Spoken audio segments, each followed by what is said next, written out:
चंडीगढ़ में आज senior deputy mayor और डिप्टी मेयर चुनाव होंगे या नहीं, इसको लेकर संशय बरकरार है। वही वोटिंग प्रक्रिया में हिस्सा लेने के लिए बीजेपी के सभी पार्षद और चंडीगढ़ के बीजेपी सांसद किरण खेर चंडीगढ़ नगर निगम कार्यालय पहुंच चुकी है। चंडीगढ़ बीजेपी अध्यक्ष जितेंद्र पाल मल्होत्रा ने कहा है कि बीजेपी के पास बहुमत का आंकड़ा है और बीजेपी दोनों ही सीट पर विजय प्राप्त करेगी।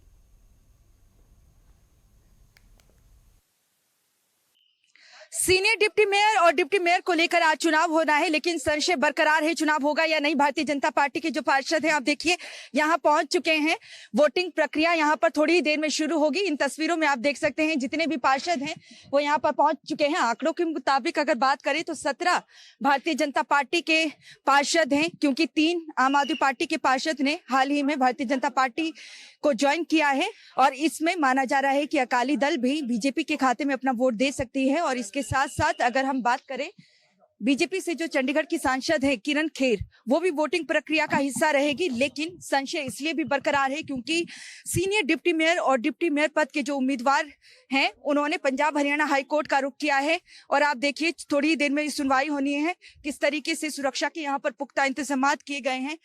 यहाँ पर भारतीय जनता पार्टी के जो चंडीगढ़ के प्रधान हैं वो भी मौजूद हैं। इनसे हम बातचीत करेंगे और जानेंगे कि उनका क्या कहना है और उनको लगता है कि चुनाव होंगे।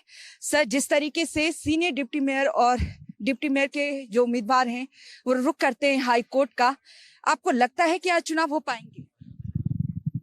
देखो, जैसे सुप्रीम कोर्ट की डायरेक्शंस हैं और जैसे डीसी साहब ने नोटिफिकेशन की है तो काफी सोच समझ कर नोटिफिकेशन की होगी, लॉ पॉइंट पे को देख के की होगी।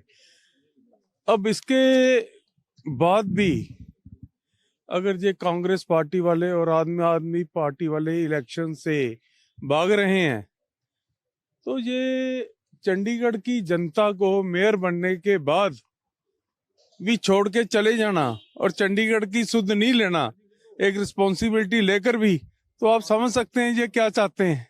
क्या लगता है भारतीय जनता पार्टी के पास बहुमत का आंकड़ा है इसलिए डर रहे हैं? देखो, भारतीय जनता पार्टी के पास तो हमेशा बहुमत का आंकड़ा रहा है। आज पूरा विश्व भारतीय जनता पार्टी के साथ चलना चाहता है और आज इंडी गठबंधन जो बना था उसका क्या हाल हुआ ये आप पत्रकार अच्छी तरह समझ सकते हैं, तो इस विषय के ऊपर बोलने की जरूरत नहीं है। एक अंतिम सवाल सर, जो याचिका दायर की गई है उसमें ये तर्क दिया गया है कि मेयर ने अभी पदभार संभाला नहीं है, प्रावधानों के मुताबिक चुनाव नहीं होता है। देखो, ये कैसा मेयर है, मेयर बनने के बाद अपनी रिस्पॉन्सिबिलिटी से भाग रहा है जो मेयर, वो चंडीगढ़ के हित की बात कब करेगा। आज उसने एक हफ्ता वेस्ट कर दिया। वो तो कह रहे थे हम चंडीगढ़ के लिए ये कर देंगे वो कर देंगे। ये सिर्फ धरने प्रदर्शन और ऐसे ही काम कर सकते हैं। इनको ना देश से, ना सोसाइटी से, ना समाज से, ना शहर से कुछ लेना देना नहीं है। भगवत मान जी भी इतनी लंबी चौड़ी बातें करते हैं, एक भी प्रोजेक्ट इंफ्रास्ट्रक्चर का पंजाब में कौन सा शुरू हुआ है? उनकी जीडीपी हरियाणा के मुकाबले में कहाँ चलेगी? इस विषय पे बोलने के लिए तैयार नहीं है। ये आगे का रुख क्या होगा अगर आज चुनाव नहीं होते? मैडम, आगे का रुख, आज कोर्ट में केस है, अब कोर्ट क्या डायरेक्शन देता है उसके ऊपर रुख होगा हमारा। जितेंद्र पाल मल्होत्रा जी चंडीगढ़ भारतीय जनता पार्टी के अध्यक्ष हैं, जिनसे हमने अभी बातचीत की, वो भी यहाँ पर पहुंचे हैं। हाई कोर्ट में एक तरफ याचिका दायर की गई है सीनियर डिप्टी मेयर पद के जो उम्मीदवार हैं कांग्रेस से, उनकी तरफ से उनका कहना है कि मेयर पद अभी संभाला नहीं है कुलदीप टीटा ने, इसलिए यहाँ पर चुनाव नहीं हो सकते हैं। लेकिन भारतीय जनता पार्टी के जो सभी पार्षद हैं वहां चुनाव प्रक्रिया में शामिल होने के लिए नगर निगम कार्यालय पहुंच चुके हैं। लेकिन संशय अभी भी बरकरार है, क्या चुनाव आज हो पाता है या नहीं। कैमरामैन गणेश के साथ नेटवर्क 10 के लिए चंडीगढ़ से ईशा ठाकुर।